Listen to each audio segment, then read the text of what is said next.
안녕하세요. ETF 이야기를 쉽게 풀어드리는 나수지입니다. LG 에너지솔루션이 드디어 상장을 합니다. 물론 요거는 지난해 12월에 LG화학이 물적 분할로 배터리 사업 부문 떼내서 LG 에너지솔루션을 100% 자회사로 만들었을 때부터 어느 정도 예견된 일이긴 한데요. 지금까지는 요거를 국내에 상장할 거냐 아니면 뭐 나스닥 가는 거냐 전망이 좀 엇갈렸는데 드디어 지난 9일에 코스피 상장하겠다라고 한국거래소에 예비심사를 청구를 했습니다. 앞으로 증권신고서 내고 공모 절차 밟고 이거 등등 해서 빠르면 9월 10월 중에 상장을 할 예정인데요. 근데 이 영상 보시는 우리 ETF 투자하시는 분들 그리고 특히 2차 전지 관련 ETF 가지고 계신 분들은 이쯤 되면 궁금해지실 겁니다.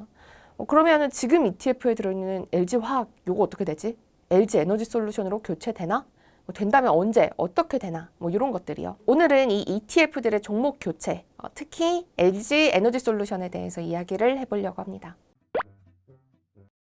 먼저 일반적으로 ETF가 종목을 어떻게 교체하는지 한번 살펴보겠습니다. ETF는 기본적으로 이 룰 베이스 상품이에요. 그러니까 규칙을 정해놓고 그 규칙에 맞게 종목을 넣고 빼고 한다는 거죠. 근데 이 작업을 맨날 할 수는 없으니까 1년에 한 번이나 두 번 정도 종목을 바꾸는 시기를 정해놓고 그 다음에 투자한 종목들을 쭉 심사를 합니다. 그래서 기준에 맞는 기업은 지수에 넣고 아닌 기업은 빼는 작업을 하는 거죠. ETF 투자자 입장에서는 가만히 있어도 운용사가 알아서 투자하기 적합한 종목을 넣고 그리고 적절하지 않은 종목은 빼는 작업을 대신해 주니까 상당히 편리하죠. 예를 들어서 코스피 200은 1년에 두 번 종목을 정기적으로 바꿔줍니다. 6월하고 12월에 이 코스피 200에 포함하기 적합한지 이걸 심사를 하는 건데요. 이 심사 기준은 코스피 200에 포함될 만큼 시가총액이 크고 또 거래량이 충분하면서 각 산업을 대표하는지 여부입니다. 코스피 200에 넣고 뺄 종목은 지수를 변경하기 한 2, 3주 전에 한국거래소가 미리 발표를 합니다. 근데 이렇게 정해진 때 하는 정기 변경 말고요. 이 수시 변경이라는 것도 있는데요. 예를 들어서 LG 에너지솔루션처럼 이렇게 정말 대형주가 증시에 상장하는 경우에 너무 오래 지수에 반영을 안 하면 이 지수가 시장을 제대로 반영하기가 어려워지겠죠. 그래서 정기 변경까지 기다리지 않고 종목을 바꿉니다. 앞서서 예로 든 코스피 200은 상장한 다음에 15거래일 동안 하루 평균 시가총액 규모가 50이 안에 들면 코스피 200에 수식 편입된다. 이런 식입니다. ETF들은 이렇게 지수를 구성하는 종목이 바뀌면 이 구성 종목이 바뀌는 날을 기준으로 지수에 새로 들어온 종목은 사고 빠져나간 종목은 파는 작업을 합니다. 이 기초지수를 최대한 잘 따라가려면 미리 종목을 바꾸는 것보다는 구성 종목이 바뀌는 시기에 맞춰서 종목을 사고 파는 게 유리하기 때문인데요. 종목을 골라서 투자하는 이런 액티브 투자자들은 ETF의 매매 패턴을 활용해서 초과 수익을 내는 기회로 삼기도 합니다. 예를 들어서 코스피 200 지수 정기 변경에서 새로 편입될 만한 종목을 예상한 다음 그 다음에 그 종목을 미리 사는 거죠. 그래서 사서 기다리고 있으면 코스피 200 ETF들이 지수 변경일에 맞춰서 그 종목을 매수를 할 테니까요.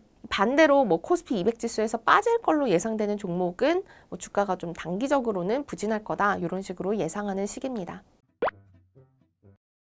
이제 본론으로 들어가서 그렇다면 이 LG화학을 담고 있는 ETF들이 어떻게 대응할 거냐 이걸 봐야겠죠. 먼저 LG화학을 많이 담고 있는 ETF들을 한번 제가 살펴봤습니다. 이 LG화학을 가장 많이 담고 있는 ETF는 타이거 KRX 2차전지 K 뉴딜 ETF인데요. LG화학은 25% 가까이 담고 있습니다. 그 다음으로는 에너지화학 ETF들이 한 20% 정도 담고 있고 다음이 LG그룹주 ETF 그리고 코덱스 2차전지 산업, 타이거 200, 에너지화학 레버리지, KB스타 대형고배당 100TR, 타이거 2차전지 테마 이런 순입니다. ETF는 룰에 따라서 움직이는 상품이라고 말씀드렸죠. 그래서 LG화학을 가장 많이 담고 있고 또 만약에 LG 에너지솔루션 상장하면 반드시 이 종목을 담을 것 같은 이 타이거 KRX 2차전지 K 뉴딜의 투자 설명서를 한번 살펴봤습니다. 이 상품은 3월과 9월 1년에 두 번 정기 변경을 하는데요. 이 투자 설명서에는 신규 상장 종목이 생길 때 종목 변경을 언제 어떻게 하겠다 이런 구체적인 내용은 들어있지 않더라고요. 기초지수가 바뀌면 그리고 종목을 교체하겠다. 그리고 교체할 때 시장의 충격이나 일시적인 가격 변동을 감안해서 나눠서 매매를 하기 때문에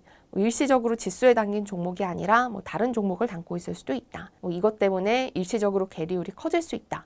이렇게 적혀 있습니다. 여기서 얻을 수 있는 힌트는 만약 지수에 LG화학 대신 LG 에너지 솔루션 들어오게 되더라도 ETF는 시장 충격을 감안해서 조금씩 나눠서 종목을 교체할 수도 있겠다라는 점입니다. 만약에 운용 규모가 큰 ETF가 갑자기 특정 종목을 매수를 하면 그 자체가 가격에 영향을 미쳐서 일시적으로 가격이 확 튀어버릴 수도 있으니까 시장에 대한 영향을 좀 줄이려는 차원이겠죠.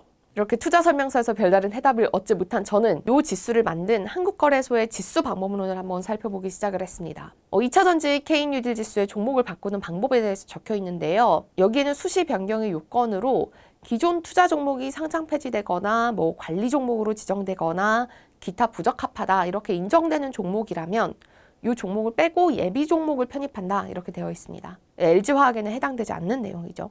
다만 요거 부적합하다라는 종목의 세 번째 조항인 기타 부적합하다고 인정되는 종목은 좀 해석에 따라서 해당이 될 수도 있을 것 같아요. 수시 변경 요건 세 번째 항목에 기업 분할이라는 항목이 있는데 LG 에너지 솔루션은 LG화학의 물적 분할로 탄생한 회사니까 요 요건 만족한다고도 볼 수 있겠습니다. 요 룰을 어떻게 해석하느냐의 문제겠죠. 결국은 지수 사업자인 한국거래소의 판단이 제일 중요하다는 건데 그래서 제가 한국거래소 지수관리팀에 물어봤습니다. 한국거래소에서도 기본적인 룰은 저게 전부고 신규 상장하는 종목에 대한 수십 편입이나 특례 편입 요건은 따로 없다라고 하더라고요. 그래서 아직까지 신규 상장일이 좀 많이 남았기 때문에 구체적으로 이야기를 나누고 있지는 않지만 앞으로 자산운용사 같은 업계 이야기도 듣고 이렇게 해서 LG화학 대신에 LG 에너지 솔루션을 편입하는 시점을 결정하겠다. 이런 답변을 들을 수 있었습니다. 자산운용사에서도 LG 에너지 솔루션이 상장하면 이 LG화학의 2차전지 사업에 대한 가치평가는 LG 에너지 솔루션을 통해서 이루어질 거니까 이 상장 당일은 아니겠지만 상장한 다음에 최대한 빨리 LG화학 대신에 LG 에너지 솔루션을 좀 지수에 편입하는 결정을 하지 않겠냐. 이런 답변을 들을 수가 있었습니다. LG 에너지 솔루션을 편입하지 않으면 2차전지 관련 지수가 시장을 제대로 반영하기 어려워질 테니까요. 길게 이야기하긴 했지만요. 결국은 아마 LG 에너지 솔루션은 이 상장 이후 얼마 지나지 않아서 코스피 200은 물론이고 2차전지 ETF들에도 포함될 가능성이 높다. 시점은 지수 사업자인 한국거래소가 이 업계 의견을 반영해서 정할 것 같다라는 겁니다. 어차피 넣을 거 그냥 상장 직후 바로 넣으면 안 되냐? 그동안 내 ETF 수익률 어떻게 되는 건가? 사실 불안하실 수도 있지만 생각해보면 대부분 신규 상장 종목들은 이 상장 직후에 주가가 잠시 동안 엄청나게 롤러코스터를 타기 마련이잖아요. 그래서 주가가 좀 안정된 이후에 종목을 교체하는 게 오히려 이득일 수가 있죠. 그래서 결국 오늘 영상의 핵심은 ETF에 투자하면 내가 신경 쓰지 않아도 이 지수 사업자와 자산운용사가 ETF 컨셉에 잘 맞는 종목에 투자할 수 있도록 미리 정해진 룰에 따라서 시장 상황에 따라 주기적으로 대응을 하고 있다는 거. 그래서 우리들은 그냥 신규 상장, 기업 분할, 상장 폐지 이런 다양한 시장 변화에 대해서 신경 쓰지 않아도 알아서 대응할 수 있다라는 점을 포인트로 짚고 넘어가면 되겠습니다. 오늘 영상 유익하셨다면 댓글로 알려주시고요. 저는 다음에도 더 유익한 실전 재테크 영상으로 찾아오겠습니다. 감사합니다.